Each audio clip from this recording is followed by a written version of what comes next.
नमस्कार. अंजनगाव सुरजी नगर परिषदेची निवडणूक येत्या 20 तारखेला होते आहे. शहर विकासाचा ध्यास घेतलेले इंजिनियर अविनाश गायगोले हे आपल्या भारतीय जनता पक्षाचे उमेदवार आहेत.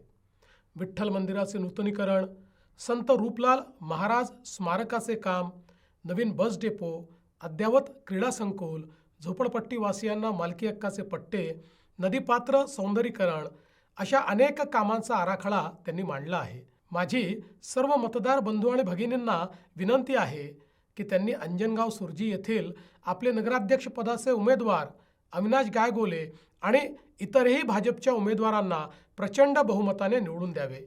20 तारखेला सकाळी लवकर मतदानाला बाहेर पडा आणि EVMवरील कमळाचेच बटन दाबा. तुम्ही भाजपला मतदान कराल आणि अंजनगाव सुरजीचा विकास सुनिश्चित कराल ही मला अपेक्षा आहे. धन्यवाद. जय हिंद, जय महाराष्ट्र.